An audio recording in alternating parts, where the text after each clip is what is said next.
Hi everyone, this is Advocate Amir Shah. നമ്മൾ മുമ്പ് NDPS നിയമങ്ങളുമായി ബന്ധപ്പെട്ട ഒരു വീഡിയോ ചെയ്തിരുന്നു. അതുമായി ബന്ധപ്പെട്ട് ധാരാളം ആളുകൾ പല വിഷയങ്ങളുമായി ബന്ധപ്പെട്ട് നമ്മളെ വിളിക്കുകയും സംസാരിക്കുകയും ചെയ്യുന്നുണ്ട്. അതിൻ്റെ അർത്ഥത്തിൽ ഇന്ന് നമ്മളൊരു അഡീഷണൽ വീഡിയോ ചെയ്യുകയാണ്. ഇന്ന് ഈ വീഡിയോ ചെയ്യാൻ പ്രധാന കാരണം എന്ന് പറയുന്നത് നമ്മൾ പൊതുവെ പറയപ്പെടുന്നത് NDPS കേസിൽ കുടുങ്ങി ഇത്ര ക്വാണ്ടിറ്റി ഇന്ന മെറ്റീരിയൽ അവൻ്റെ കയ്യിൽ നിന്ന് പോലീസ് പിടിച്ചു എന്ന് പറയുമ്പോൾ ഇത്തരം മെറ്റീരിയൽസ് കൈകാര്യം ചെയ്യുന്ന അത് ഹോൾഡ് ചെയ്യുന്ന ആളുകളാണ് യഥാർത്ഥ കുറ്റവാളികൾ എന്നാണ് ഒരു പൊതുധാരണ. എന്നാൽ നിയമത്തിൻ്റെ മുന്നിലേക്ക് എത്തുമ്പോൾ പലപ്പോഴും പിടിക്കപ്പെട്ടവനേക്കാൾ വലിയ ശിക്ഷ അതിൽ പ്രവർത്തിച്ച ആളുകൾക്ക് ലഭിക്കുന്നതാണ് ഇന്ത്യയിലെ NDPS നിയമം എന്ന് പറയുന്നത്. അത് പല ആളുകൾക്കും അറിയില്ല.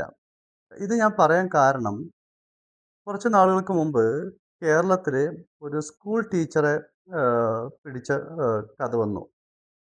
ആ വിഷയത്തിൽ അവരുടെ ബാങ്ക് അക്കൗണ്ടിലേക്ക് എത്രയോ ലക്ഷങ്ങൾ വന്നു എന്നും അവരൊരു ഷാഡോ സപ്പോർട്ടിംഗ് പേഴ്സണായി അതിനു വേണ്ടി പ്രവർത്തിച്ചു എന്നതാണ് അവരുടെ പേരിലെ കുറ്റം. പക്ഷേ അതിൽ പലപ്പോഴും നിയമത്തിൻ്റെ മുന്നിലേക്ക് എത്തുമ്പോൾ ആരിൽ നിന്നാണോ ഇത് പിടിച്ചത് അവരെക്കാൾ കൂടുതൽ ശിക്ഷ ലഭിക്കാൻ NDPS നിയമത്തിലെ വശങ്ങൾ നോക്കിയാൽ നമുക്ക് കാണാൻ പറ്റും. അതായത്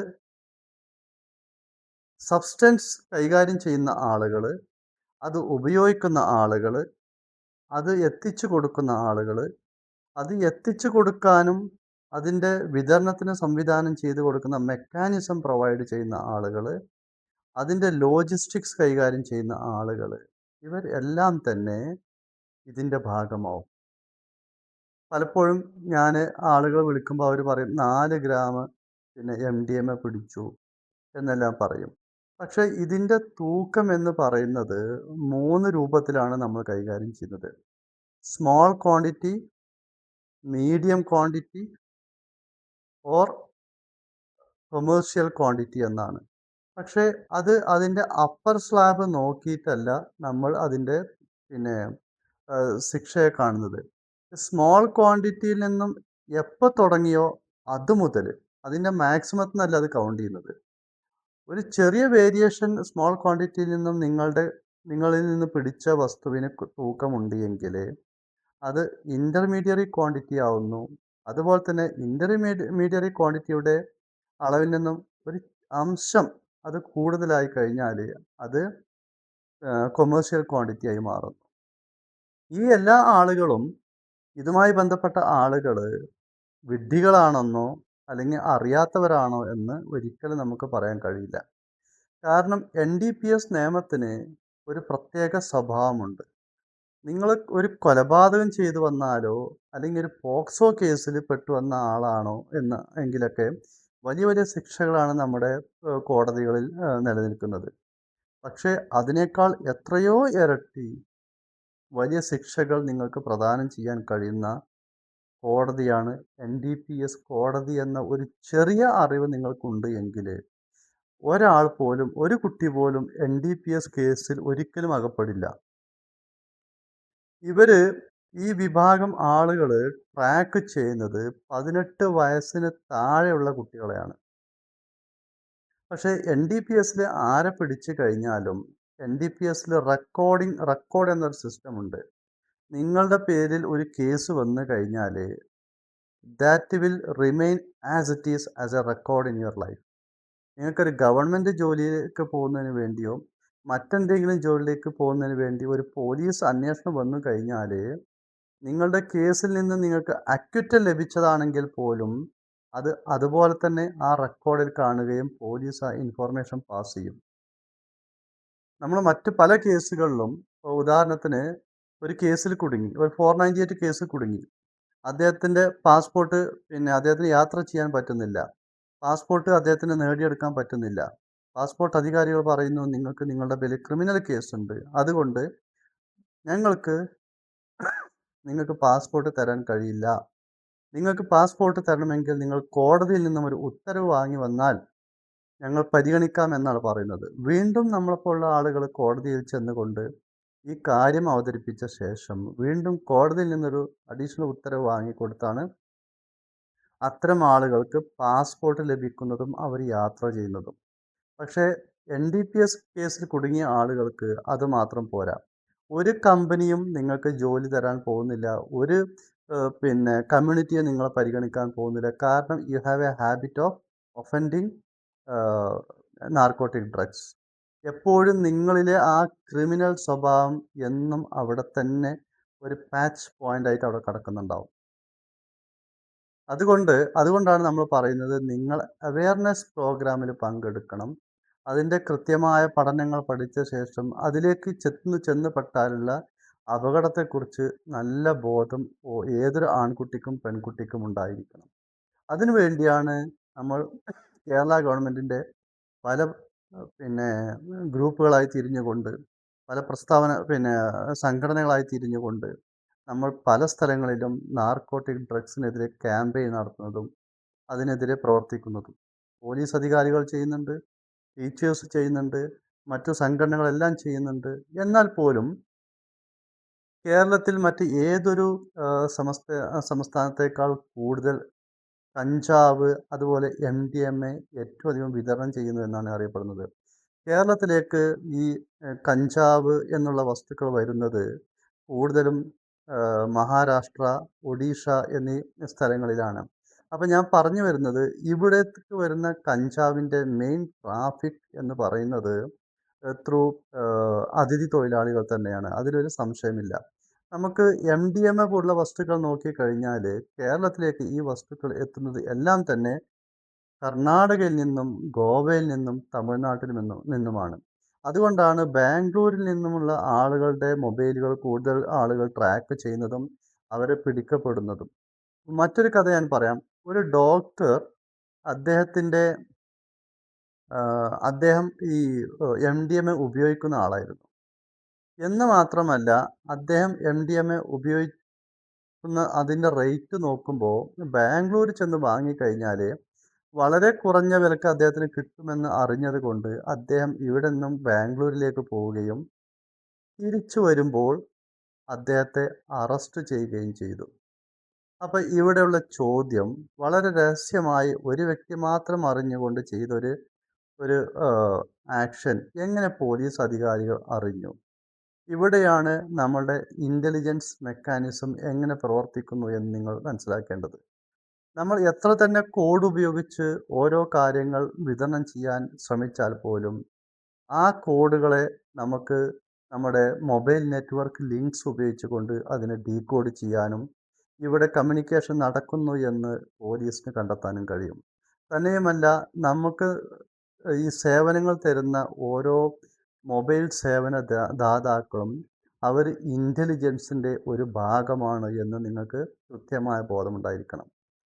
ഒരു മൊബൈൽ നിങ്ങൾ എടുത്തു, അവർ നിങ്ങൾക്ക് മൊബൈൽ സേവനം തന്നു, ഇവിടെ മൊബൈൽ നെറ്റ്വർക്ക് തന്ന് നിങ്ങൾക്ക് നല്ല നെറ്റ്വർക്ക് എല്ലാം ലഭിക്കുന്നു എന്ന് പറയുമ്പോൾ അവർ നിങ്ങൾക്ക് നെറ്റ്വർക്കിംഗ് സേവനം മാത്രമല്ല തരുന്നത്, നിങ്ങളെക്കുറിച്ചുള്ള ഇൻഫോർമേഷൻ ടൈം ടു ടൈം അതാത് ഇൻ്റലിജൻസ് ആളുകൾക്ക് കൊടുക്കുന്നൊരു വലിയ ഉത്തരവാദിത്തം കൂടി ആര് ചെയ്യുന്നുണ്ട്? ഇവിടുത്തെ മൊബൈൽ ഡിസ്ട്രിബ്യൂഷൻ കമ്പനികൾ അല്ലെങ്കിൽ നെറ്റ്വർക്കിംഗ് കമ്പനികൾ ചെയ്യുന്നുണ്ട്. അതുപോലെ തന്നെ നമുക്ക് പലപ്പോഴും അറിയാം, നമുക്ക് പല ആളുകളും ഓരോന്ന് ചെയ്യുമ്പോൾ ഇപ്പോൾ ഒരു ഭാഗത്ത് നിന്നും ഒരാളെ പിടിച്ചു കഴിഞ്ഞാൽ ആ ആളെ ഒരു പക്ഷേ അദ്ദേഹം സേഫ് ആയിട്ടായിരിക്കും അവിടെ ചെന്നിരിക്കുന്നത്. ഈ മെറ്റീരിയലുമായി ഞാൻ ഇവിടെ ഉണ്ടാകുമെന്ന് പറഞ്ഞുകൊണ്ട് അദ്ദേഹം അവിടെ ചെന്നിരിക്കുന്നു. അദ്ദേഹം വിചാരിക്കുന്നത് എന്നെ ആരും ശ്രദ്ധിക്കുന്നില്ല, എന്നെ ആരും കാണുന്നില്ല, ഞാൻ എൻ്റെ വീട്ടിലല്ല, ഞാനൊരു കൊമേഴ്ഷ്യൽ സ്പേസിലല്ല, ഞാനൊരു പബ്ലിക് ഏരിയയിൽ തനിച്ചാണ് എന്നതുകൊണ്ട് തന്നെ അദ്ദേഹം അവിടെ ഇരിക്കുമ്പോഴും അവിടെ സത്യം വിളിച്ചു പറഞ്ഞുകൊണ്ടിരിക്കുകയാണ്. കാരണം അദ്ദേഹം ഏതെങ്കിലും ഒരു മൊബൈൽ ടവറിൻ്റെ ലിങ്കിലായിരിക്കും അദ്ദേഹം പോയി നിൽക്കുന്നത് ആ ഒരു നിമിഷം.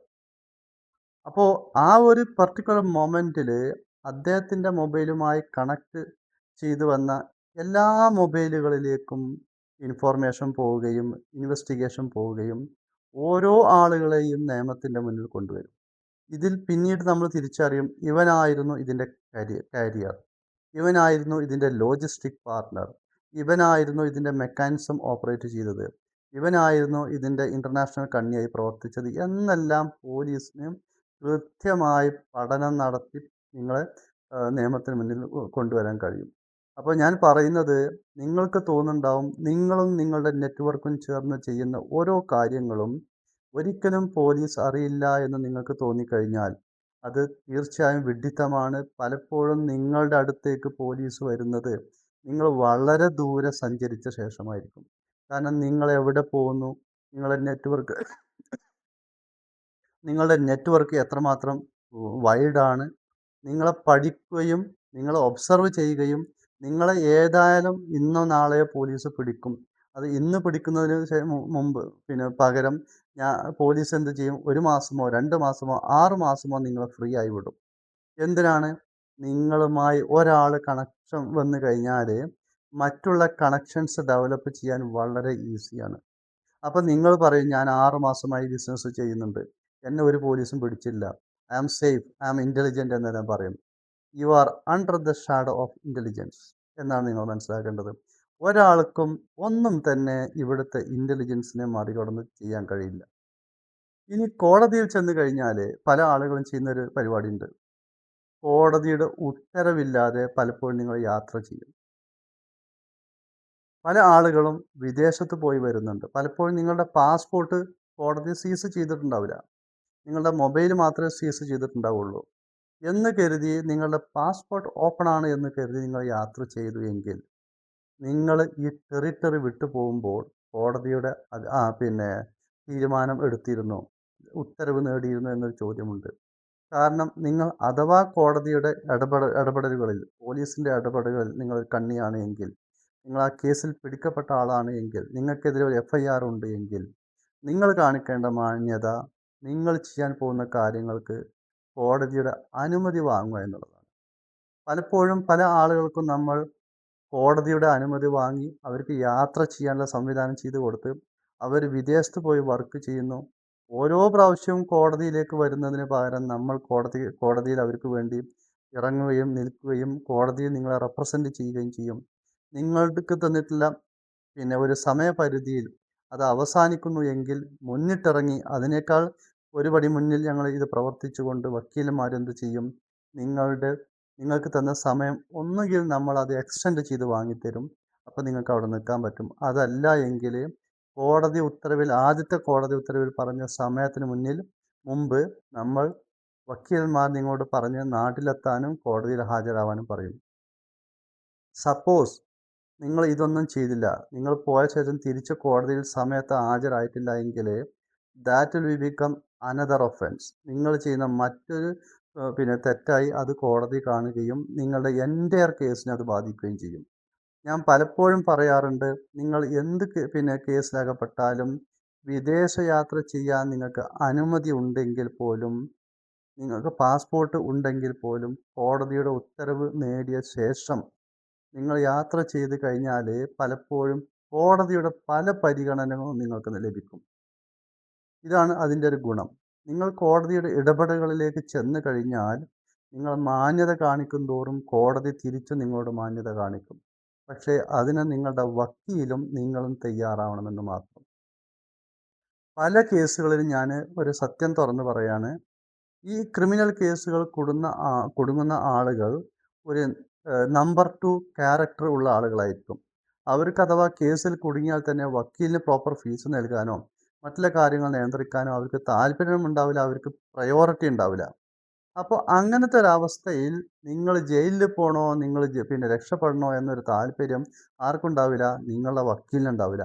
അവസാനം നിങ്ങൾ എന്ത് പറയും, വക്കീൽ മോശക്കാരനായിരുന്നു എന്ന് പറഞ്ഞുകൊണ്ട് നിങ്ങൾ വക്കീലിനെ കുറ്റം പറയും. നിങ്ങൾ ആദ്യം നിങ്ങളോട് ചോദിക്കുക, നിങ്ങൾ ആരായിരുന്നു? നിങ്ങൾ വക്കീലുമായി ഇടപെട്ടപ്പോൾ അദ്ദേഹത്തിൻ്റെ ഫീസ് കൊടുത്തിരുന്നു? അദ്ദേഹവുമായി സമയാസമയം നിങ്ങൾ ബന്ധപ്പെട്ടിരുന്നു? കോടതി നടപടികൾ എവിടെ എത്തി നിൽക്കുന്നു എന്ന് നിങ്ങൾ ചോദിക്കാറുണ്ടോ? ഉണ്ട് എങ്കിൽ you are on the right track. കാരണം ഒരു വക്കീലും ഒരാളെയും ഞാൻ നിന്നെ രക്ഷിക്കാം എന്ന് പറഞ്ഞുകൊണ്ട് ഒരു കേസും ഏറ്റെടുക്കാറില്ല. കാരണം ഒരു വക്കീലിനും അങ്ങനെ ഒരു വാക്ക് കൊടുക്കാനുള്ള റൈറ്റ് ഇല്ല. കാരണം നിയമത്തിൻ്റെ മുന്നിൽ നിൽക്കുന്ന ചോദ്യമാണ് ഇവന് ആര് എന്ത് വിധിക്കുമെന്നുള്ളത്. അത് എല്ലാം ചെയ്യുന്നത് ഒരു ജഡ്ജാണ്. ഈ ജഡ്ജിൻ്റെ മുന്നിൽ നമ്മൾ പ്രവർത്തിക്കുകയും നിങ്ങൾക്ക് വേണ്ടി റെപ്രസെൻ്റ് ചെയ്യുകയും ചെയ്യുന്ന ഒരാൾ മാത്രമാണ് നിങ്ങളുടെ വക്കീൽ എന്ന് പറയുന്നത്. അതോടൊപ്പം തന്നെ നിങ്ങൾ മനസ്സിലാക്കണം, നിങ്ങൾ ഇടപെടുന്ന വക്കീൽ എന്നത് നിങ്ങളുടെ വക്കീൽ മാത്രമല്ല. അദ്ദേഹം ഒരു കോർട്ട് ഓഫീസർ കൂടിയാണ്. ആ കോടതി നടപടികളിൽ നിങ്ങൾക്ക് വേണ്ടി സത്യത്തെ തുറന്ന് കാണിച്ചുകൊണ്ട് കോടതിയെ തീരുമാനങ്ങളിൽ എത്തിക്കാൻ സഹായിക്കുന്ന ഒരു വ്യക്തിയായതുകൊണ്ടാണ് അദ്ദേഹത്തെ കോർട്ട് ഓഫീസർ എന്ന് വിളിക്കുന്നത്. പല ആളുകളും തെറ്റിദ്ധരിച്ച് പറയാറുണ്ട് എല്ലാ വക്കീലന്മാരും കോടതിയിൽ കള്ളവാദങ്ങൾ ഉന്നയിക്കും, കാര്യങ്ങൾ പ്രസൻറ്റ് ചെയ്യും. അത് തികച്ചും നമുക്ക് വിശ്വസിക്കാൻ പറ്റാത്ത കാര്യമാണ്. അത് കോടതിയിൽ പ്രവർത്തിക്കുന്ന ഒരാളും സമ്മതിക്കുകയില്ല. അതുപോലെ തന്നെ അത്തരം കാര്യങ്ങൾ ഒരിക്കലും മുന്നോട്ട് പോകാനും കഴിയില്ല. കാരണം ഞാൻ കോടതിയിൽ ചെന്ന് കള്ളവാദം ഉന്നയിച്ചു കഴിഞ്ഞാൽ എൻ്റെ തൊട്ടടുത്ത് നിൽക്കുന്ന വക്കീൽ വിഡ്ഢിയാണ് എന്ന് എനിക്ക് ധരിക്കാൻ പറ്റുമോ? എന്നെ കേൾക്കുന്ന ജഡ്ജി വിഡ്ഢിയാണ് എന്ന് എനിക്ക് പറയാൻ പറ്റുമോ? ഞാൻ പറയുന്നത് കേൾക്കണമെന്നും വിശ്വസിക്കണമെന്നും ഒരു നിർബന്ധവും എൻ്റെ ഓപ്പോസിറ്റ് വക്കീലിനോ അല്ലെങ്കിൽ ജഡ്ജിനോ ഇല്ല. അപ്പോൾ സത്യത്തെ സത്യമായി പറഞ്ഞുകൊണ്ട് ആ സത്യത്തിൽ നിന്നുകൊണ്ട് നിങ്ങൾക്ക് ലഭിക്കാവുന്ന ലീഗൽ ഇമ്മ്യൂൺ, നിയമപരമായ പരിരക്ഷ നമുക്ക് നേടിക്കൊടുക്കുക എന്നുള്ളത് മാത്രമാണ് ഏതൊരു വക്കീലിനും ചെയ്യാൻ കഴിയുന്ന കാര്യം. അത് നിങ്ങൾക്ക് കൃത്യമായി ചെയ്യണമെങ്കിൽ വക്കീലിന് നിങ്ങളുമായി ഒരു വിശ്വാസ്യതയും അതുപോലെ നിങ്ങൾ നല്ലൊരു വ്യക്തിയാണ് എന്നും നിങ്ങളെ രക്ഷിക്കാൻ അദ്ദേഹത്തിന് സമയം ചെലവാക്കണമെന്നും വക്കീലിന് തോന്നണം. ഒരു വക്കീൽ എന്ന് പറയുന്നത് പലപ്പോഴും നമ്മളെല്ലാം ഡിഗ്രി 5 വർഷം പഠിച്ചു, 2 വർഷം LLM പഠിച്ചു, അതിൽ സ്പെഷ്യലൈസേഷൻ എടുത്തു. എന്നാൽ പോലും നമ്മളൊക്കെ കോടതിയിൽ ചെല്ലുന്ന ആ ദിവസം വീണ്ടും നമ്മളൊക്കെ ഒരു കുഞ്ഞായാണ് അവിടെ പ്രവർത്തിക്കുന്നത്. കാരണം ഞങ്ങൾ പഠിച്ച നിയമം വീണ്ടും നമ്മൾ ഗ്രൗണ്ടിൽ ഇറങ്ങിക്കൊണ്ട് വീണ്ടും കോടതിയുടെ ഭാഷകളിൽ കോടതിയുടെ നടപടികളിലൂടെ പഠിച്ച് മനസ്സിലാക്കി 10ഉം 25ഉം വർഷം കഴിയുമ്പോഴാണ് ഒരു പക്വത എന്ന വക്കീൽ എന്ന് നമ്മൾ അറിയപ്പെടുന്നത്. അപ്പോൾ അത്തരം വക്കീലുകളുമായി നിങ്ങൾ ഇടപെടുമ്പോൾ വക്കീൽ നിങ്ങളോട് കാണിക്കുന്ന മാന്യത പോലെ തന്നെ തിരിച്ച് നിങ്ങൾ അവരോട് മാന്യത കാണിക്കണം. അങ്ങനെ ഒരേ ഭാഷയിൽ ഒരേ അർത്ഥത്തിൽ ഒരു വക്കീലും ഒരു കക്ഷിയും ഒന്നിച്ചു നിന്നാൽ മാത്രമേ എല്ലാ സമയത്തും ഒരു വക്കീലിനെ നിങ്ങളെ രക്ഷിക്കാൻ കഴിയുള്ളൂ. പ്രത്യേകിച്ചും NDPS മാറ്ററിൽ. പിന്നെ അതുപോലെ തന്നെ നിങ്ങൾ കൊടുക്കുന്ന ഇൻഫോർമേഷൻ കറക്റ്റ് ആയിരിക്കണം. ഒന്നും നമുക്ക് ബയസ്ഡ് ഇൻഫോർമേഷൻ ആവരുത്. അതുപോലെ നിങ്ങളെ തിരിച്ച് നിങ്ങൾക്ക് തന്നെ പരിക്ക് പറ്റാവുന്ന ഇൻഫോർമേഷൻ ആവരുത്. സത്യമായിക്കൊണ്ട് തന്നെ നമ്മൾ പറഞ്ഞിരിക്കണം. നമ്മൾ പറയാറുണ്ട്, ഡോക്ടറെ അടുത്ത് ചെന്ന് ഒരിക്കലും നിങ്ങൾ കളവ് പറയരുത്. കാരണം നിങ്ങൾ കളവ് പറഞ്ഞു കഴിഞ്ഞാൽ ആ കളവിനെ അടിസ്ഥാനമാക്കിയാണ് ഡോക്ടർ നിങ്ങൾക്ക് മരുന്ന് തരിക. എന്നതുപോലെ തന്നെ ഒരു വക്കീലിൻ്റെ മുന്നിലും നിങ്ങൾ ആര് ചെന്നാലും നിങ്ങളുടെ മാനമോ അതല്ലെങ്കിൽ അഭിമാനമോ പേടിച്ചുകൊണ്ട് ഭയന്നുകൊണ്ട് നിങ്ങൾക്ക് തോന്നും പോലെ കഥകൾ പറഞ്ഞു കൊടുക്കരുത്. എന്താണ് സംഭവിച്ചത് അത് സത്യസന്ധമായി പകൽ വെളിച്ചം പോലെ നിങ്ങൾ പറഞ്ഞു കൊടുത്താൽ ആ വക്കീലിന് നിയമത്തിലൂടെ സഞ്ചരിച്ചുകൊണ്ട് നിങ്ങൾക്ക് നേടാവുന്ന വഴികൾ ഏതെന്ന് അദ്ദേഹത്തിന് തിരിച്ചറിയാൻ കഴിയും. അത് കോടതിയിൽ പ്രസൻറ്റ് ചെയ്യാൻ പറ്റും. അപ്പോൾ എനിക്ക് പറയാനുള്ളത്, എല്ലാ ആളുകളും പ്രത്യേകിച്ചും NDPS കേസിൽ കുടുങ്ങുന്ന ആളുകൾ കാര്യങ്ങൾ സത്യമായി തന്നെ നിങ്ങളുടെ വക്കീലിനോട് പറയണം. വക്കീലിനോടും നുണ പറയാം, അതുപോലെ കോടതിയിലും നുണ പറയാം എന്ന് പറഞ്ഞു കഴിഞ്ഞാൽ ഞാൻ നേരത്തെ പറഞ്ഞ എല്ലാ ഇൻഫോർമേഷനുമായി പോലീസിൻ്റെ ഇൻവെസ്റ്റിഗേഷൻ റെക്കോർഡ് കോടതിയിലേക്ക് എത്തിയിട്ടുണ്ടാവും. ആ റെക്കോർഡ് സ്വയം നിങ്ങളെക്കുറിച്ച് പച്ചയായ സത്യങ്ങൾ വിളിച്ചു പറയുന്ന ഒരു അവസാനം നിമിഷം വരും. അതാണ് ജഡ്ജ്മെൻറ്റ് എന്ന് പറയുന്നത്. ആ ജഡ്ജ്മെൻറ്റ് കേൾക്കുമ്പോൾ നിങ്ങൾക്ക് മനസ്സിലാവും ഞാൻ എന്താണോ മറച്ചു വെച്ചത് അതിനെതിരെയാണ് എനിക്ക് നടപടി വന്നത് എന്ന്. സോ ഇതാണ് കോടതിയുമായി നിങ്ങൾ ഇടപെടുമ്പോൾ നിങ്ങൾക്ക് വരുന്ന ഏറ്റവും വലിയ അപകടങ്ങളും അതിൽ നിന്ന് രക്ഷപ്പെടുന്നതിന് വേണ്ടിയാണ് നമ്മൾ നിങ്ങളോട് പറയുന്നത്, give the right information to your advocates. പല കേസുകളും ഇപ്പോൾ 2021 നടക്കുന്ന കേസുകൾ ഇപ്പോഴും നടക്കുന്നുണ്ട്. അപ്പോൾ പല ആളുകളും ഒരു 4 ഗ്രാമൊക്കെ പിടിച്ചു എന്ന് പറയുമ്പോൾ എന്തുകൊണ്ട് ഇത്ര കാലം പിടിക്കുന്നു എന്ന് പറയുമ്പോൾ കോടതിയിൽ അത്രമാത്രം കേസുകൾ കെട്ടിക്കിടക്കുന്നുണ്ട്. നിങ്ങളുടെ ഒരു കേസ് മാത്രം കോടതിക്ക് പെട്ടെന്ന് തീരുമാനം എടുക്കാൻ പറ്റില്ല. പിന്നെ വേറൊരു അതിൻ്റെ ഒരു ദൂഷ്യവശം എന്താണെന്ന് വെച്ചാൽ എത്രമാത്രം ഫാസ്റ്റായി നിങ്ങളെ കേസ് കോടതി പെട്ടെന്ന് തീരുമാനമെടുക്കുന്നു അത്രയും ഫാസ്റ്റായിട്ട് നിങ്ങൾ ഒന്നുകിൽ ജയിലിൽ പോവും അല്ലെങ്കിൽ വെളിയിൽ പോവും. NDPS കേസിൽ നിങ്ങൾ മനസ്സിലാക്കേണ്ടത് ഒരിക്കലും നിങ്ങളുടെ കേസ് ഇന്നോ നാളെയോ 4 മാസം കൊണ്ടോ അല്ലെങ്കിൽ 6 മാസം കൊണ്ടോ തീരണമെന്ന് ഒരിക്കലും നിങ്ങൾ തെറ്റിദ്ധരിക്കരുത്. കാരണം 6 മാസം കൊണ്ട് തീർന്നു കഴിഞ്ഞാൽ 6 മാസത്തിന് ഉള്ളിൽ നിങ്ങൾ ജയിലിൽ പോവാനാണ് സാധ്യത. ഇതാണ് നമ്മൾ വളരെ കാം ആൻഡ് ക്വയറ്റ് ആയിട്ട് വളരെ ക്ഷമയോടെയാണ് നിങ്ങൾ കുടുങ്ങിക്കഴിഞ്ഞാൽ നിങ്ങൾ കോടതിയുമായി ഇടപെടേണ്ടത്. നിങ്ങൾ വക്കീലിനെ കുറ്റം പറഞ്ഞത് കൊണ്ടോ കോടതിയെ കുറ്റം പറഞ്ഞത് കൊണ്ടോ ഒരു കാര്യമില്ല. Because you are accused. കോടതിയുടെ രേഖകളിൽ നിങ്ങൾ അക്യൂസ്ഡ് മാത്രമാണ്. അത് അല്ല എന്ന് തെളിയുന്നത് വരെ നമ്മൾ ക്ഷമിച്ചേ പറ്റൂ. പിന്നെ എനിക്ക് പറയാനുള്ളത്, ഒരാളിൽ നിന്നും ഒരു കഞ്ചാവോ MDMAയോ മെത്താഫെറ്റമിനോ അല്ലെങ്കിൽ ഹഷീഷ് ഓയിലോ എന്തോ പിടിച്ചു എന്ന് വിചാരിക്കട്ടെ. പിടിച്ച ആളെപ്പോലെ തന്നെ equal or more dangerous weapons ലഭിക്കുന്ന ആളുകളാണ് അതിന് കൂട്ടായി നിന്ന ആളുകൾ. അതുകൊണ്ടാണ് ആരുടെ കയ്യിൽ നിന്നാണോ പിടിച്ചത് അവൻ്റെ കയ്യിൽ നിന്ന് പിടിച്ച ശിക്ഷ മാത്രമേ അവന് ലഭിക്കുന്നുള്ളൂ. പക്ഷേ നിങ്ങൾ പങ്കാളിയായി ചേർന്നുകൊണ്ട് അതിന് ലോജിസ്റ്റിക് നൽകിയ ആളുകൾ നിങ്ങളെക്കുറിച്ച് കൂടുതൽ കോടതി പഠിക്കുകയും നിങ്ങൾ എത്ര ആളുകൾക്ക് ലോജിസ്റ്റിക് സേവനം നൽകിയിട്ടുണ്ട് എന്നെല്ലാം പഠിച്ച ശേഷം ഇവനേക്കാൾ കൂടുതൽ ശിക്ഷ നിങ്ങൾക്ക് ലഭിക്കുന്ന സാഹചര്യങ്ങൾ ഉണ്ടാവാറുണ്ട്. കുറച്ച് എക്സാമ്പിൾ ഞാൻ നിങ്ങൾക്ക് പറഞ്ഞുതരാം.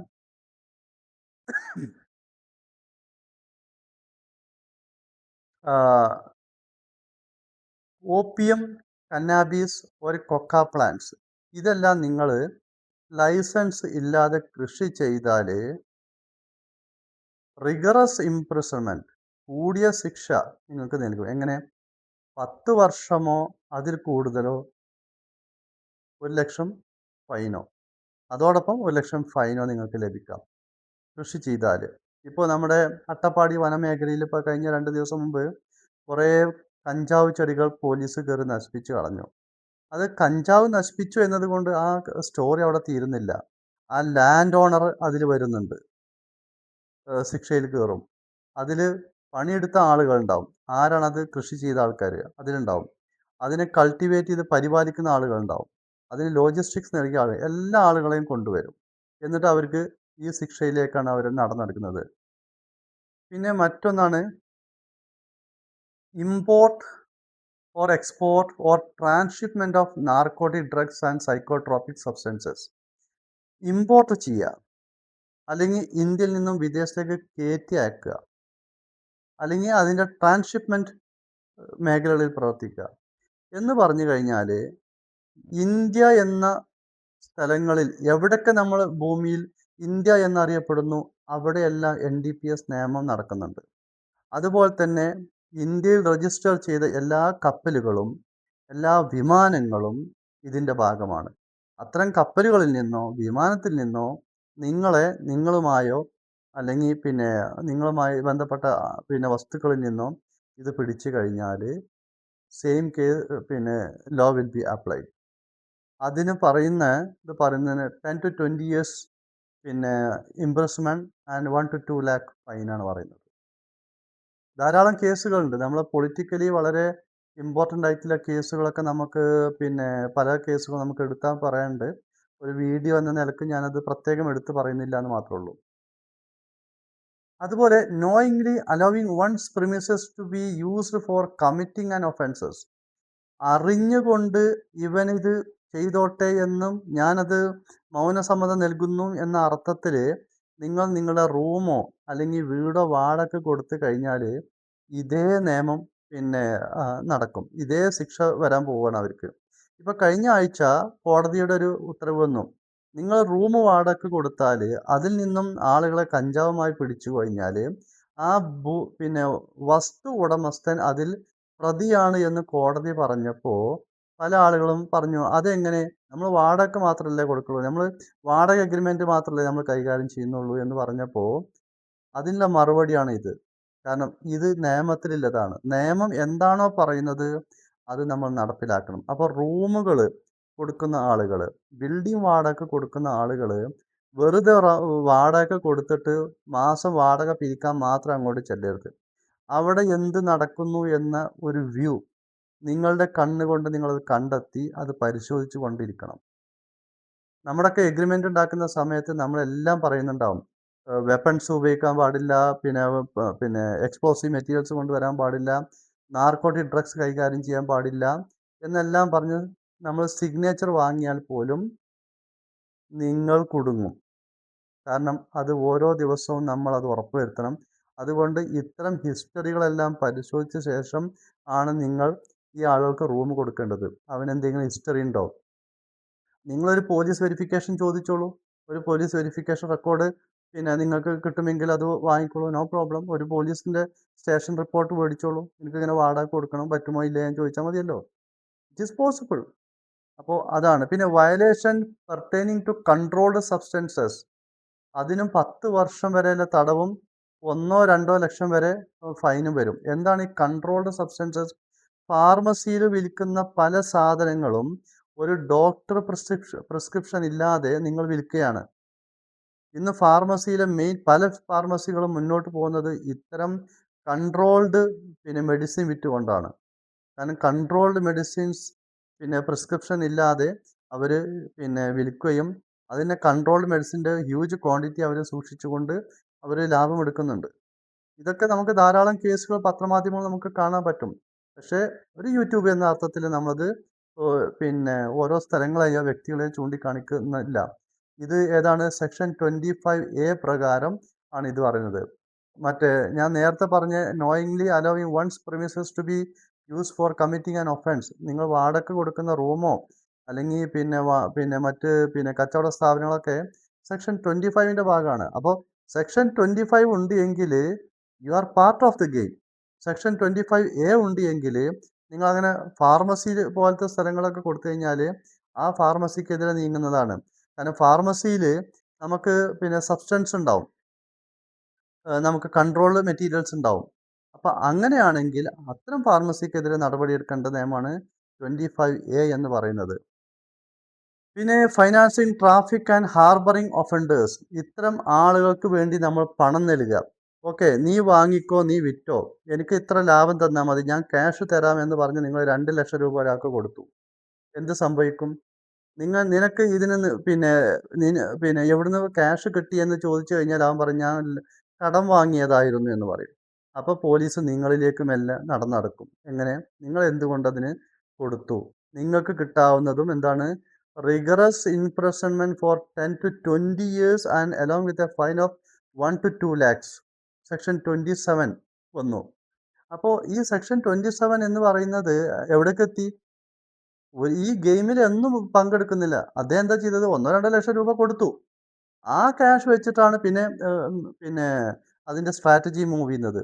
അപ്പോൾ ഇത്തരം ആളുകളും അതിൽ കുടുങ്ങും. പിന്നെ മറ്റൊന്നാണ് attempts, abatement and criminal conspiracy. എന്താണ്? അതിനു വേണ്ടി ശ്രമങ്ങൾ നടത്തുക, അതുപോലെ തന്നെ അബറ്റ്മെൻറ്റ്, അതിനുവേണ്ടി സഹായിച്ചു കൊടുക്കുക, അതുപോലെ ക്രിമിനൽ കോൺസ്പിറൻസി. ഇതിനെല്ലാം ഇതിൻ്റെ ഒഫൻസും ഇത് തന്നെയാണ്, 10 to 20 years.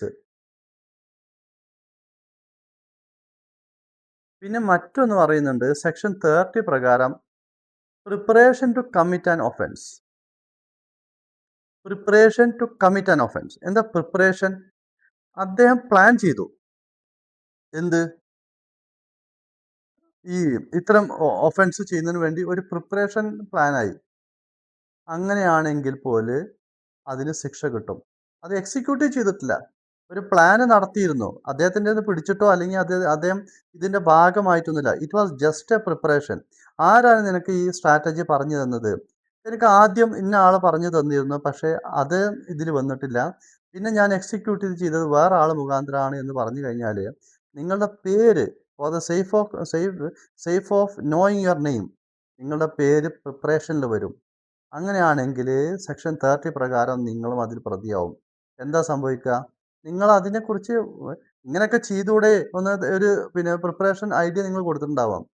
നിങ്ങളും ഇതിൻ്റെ ഉള്ളിൽ വരും. അതിന് നിങ്ങൾക്ക് half the punishment for the offence. അത്തരം ഒരു ഒഫൻസിൽ അയാളെ പിടിച്ചു കഴിഞ്ഞാൽ അതിൻ്റെ പകുതി ശിക്ഷ ഇവിടെ നിങ്ങൾക്ക് തരും.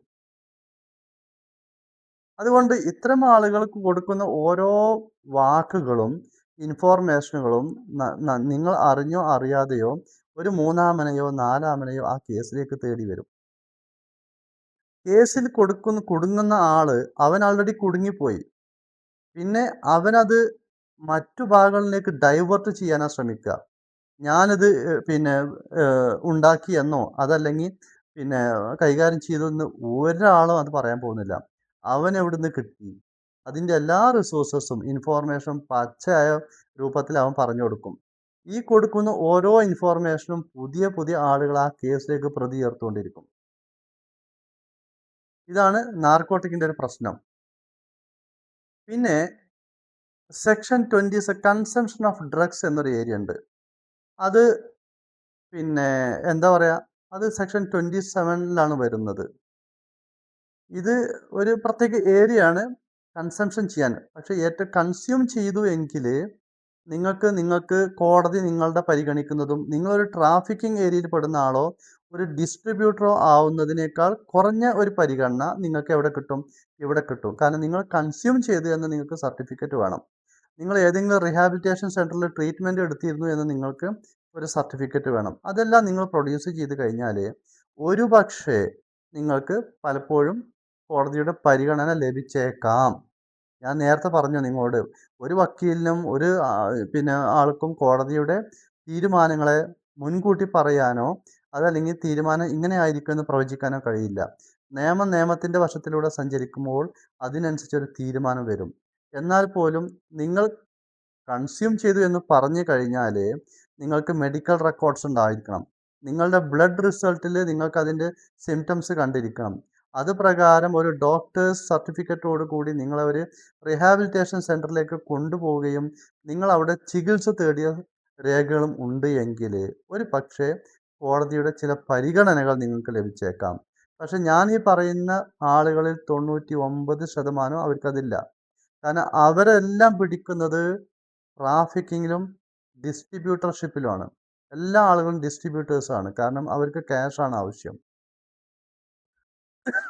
അപ്പോൾ ഇത്രയും കാര്യങ്ങളാണ് ഇന്ന് ഈ ഒരു ചെറിയ വീഡിയോയിൽ ഞാൻ പറയുന്നത്.